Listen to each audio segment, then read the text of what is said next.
The Alienware Alpha R2 was supposed to be the ultimate Steam machine, but in 2016, it was ahead of its time. It was intended as a Steam machine to compete with gaming consoles like the PS4 or Xbox One.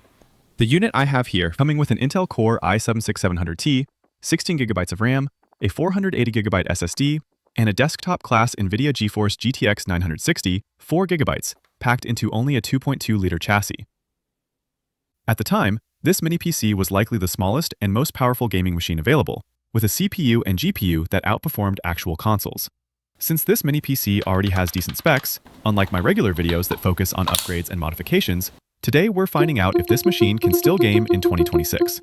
Since this PC has an NVIDIA GPU, it won't work with the original Steam OS, but we could still install Bazzite or another Linux distro to enjoy games. Those Linux operating systems use software to mimic Windows to run games, so I thought, what if I just run Windows on this machine to play games natively, especially since Linux doesn't always have 100% support for NVIDIA GPUs? I want to make this mini PC, which was intended as a Steam machine, provide the exact same experience as SteamOS while supporting all Windows games natively.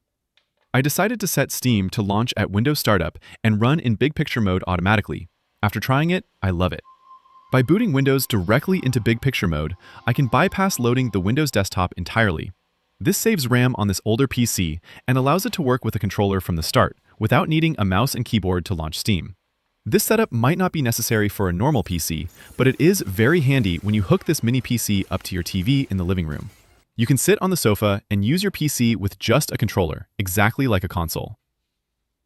I still need to use this as a regular desktop PC, but since it doesn't load the desktop at startup, I can't easily return to it.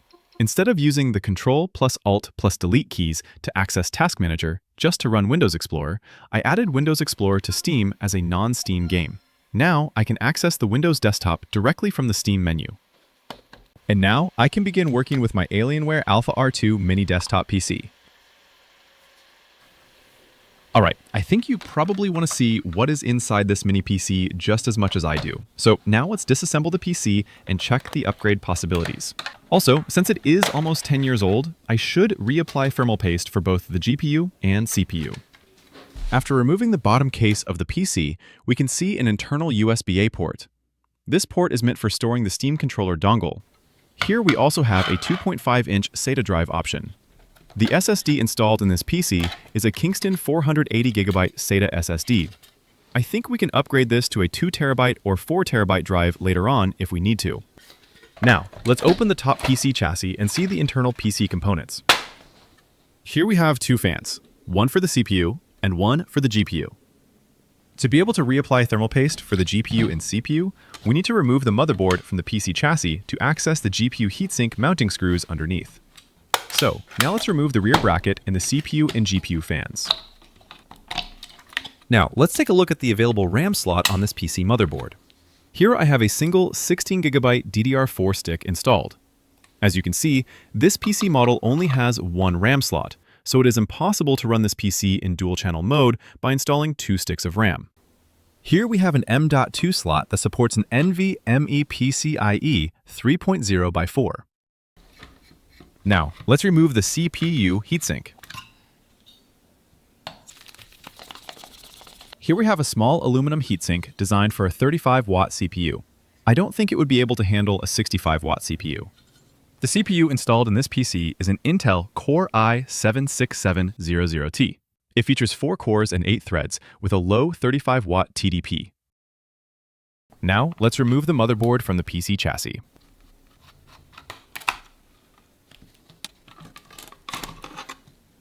Alright, now we can access the GPU heatsink mounting screws. So let's unscrew those 4 screws.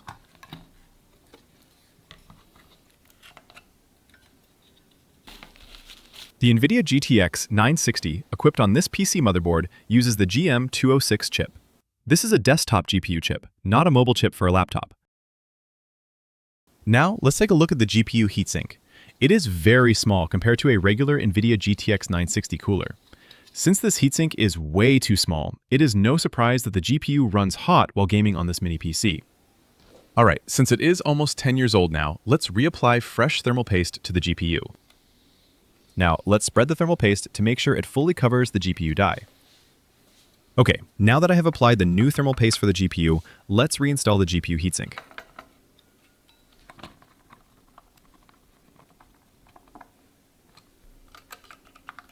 Now, let's move on to the CPU side. Let's apply the thermal paste to the CPU. All right, let's get the motherboard back in the case. Put those 4 screws back in to secure it. Then we can reinstall the CPU cooler. All right, we're all done here. Let's get everything back together. The rear motherboard bracket, the CPU and GPU fans, and put it all back in the PC.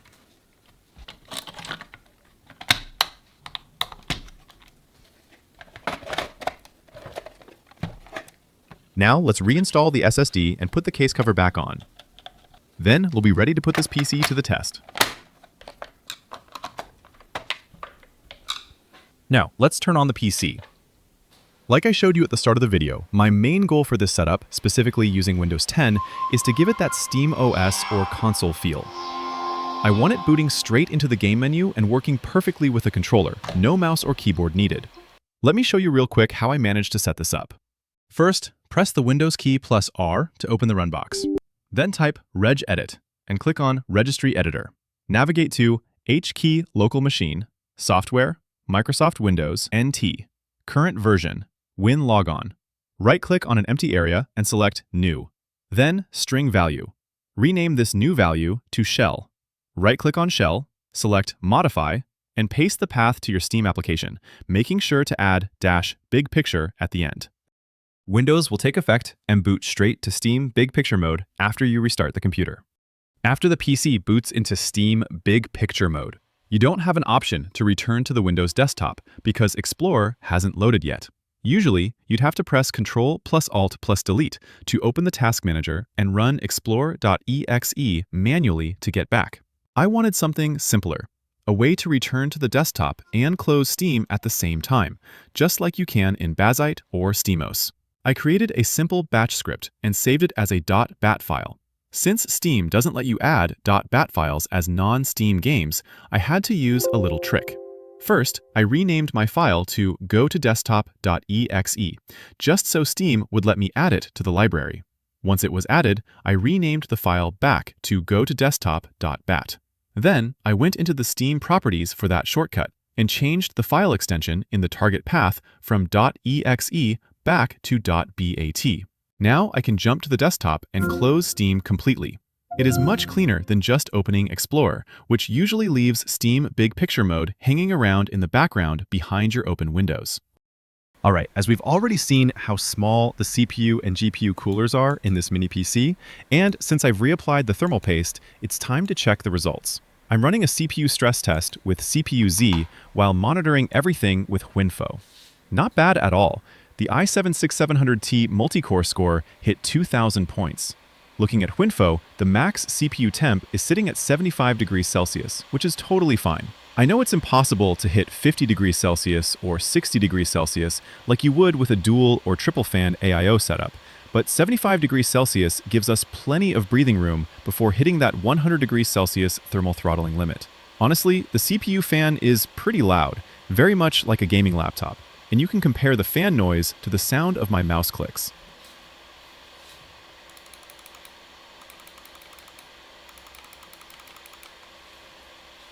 I also want to check the detailed specs for the GPU installed in this PC.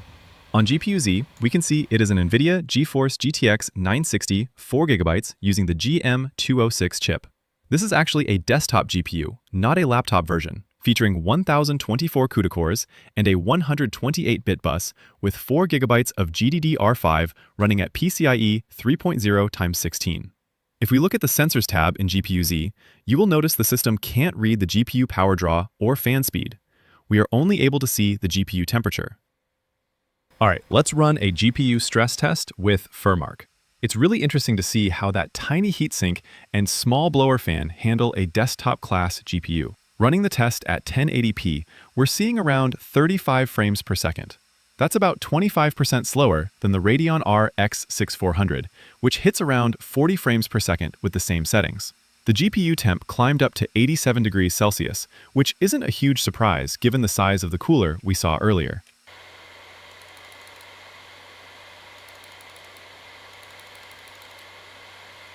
Overall, we got a score of 2,099 points for the GTX 960 in this mini PC. Alright, now it is time to see how this little PC performs in-game. For the first game, I want to test God of War at 1080p low graphic settings. I tried native 1080p low, but the gameplay only hit around 30 frames per second, so I set FSR 2.0 to ultra performance. With that, the gameplay hits around 55 to 60 frames per second. At FSR Ultra Performance, the game renders at a very low resolution, so the visuals look a bit muddy. We can see the CPU temp is around 80 degrees Celsius, and the GPU temp is around 74 degrees Celsius. Now, let's try an esports title, Counter-Strike 2 at 1080p medium graphics. The gameplay is hitting around 80 to 100 frames per second. Honestly, for a mini PC with these older parts, that's pretty impressive, and more than enough for a smooth experience in a fast-paced game like this. Now, let's try an old one that is still considered a AAA title, Doom Eternal at 1080p low. The gameplay stays around 60 to 65 frames per second. This game is famously well optimized, so it is cool to see it running smooth on this hardware without any major issues.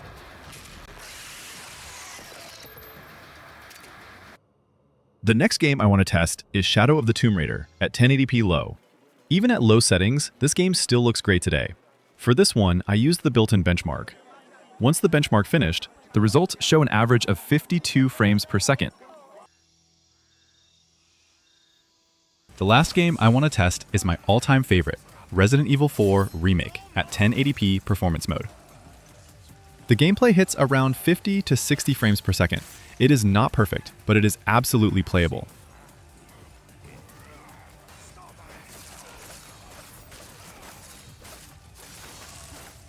Alright, that is all for my video today.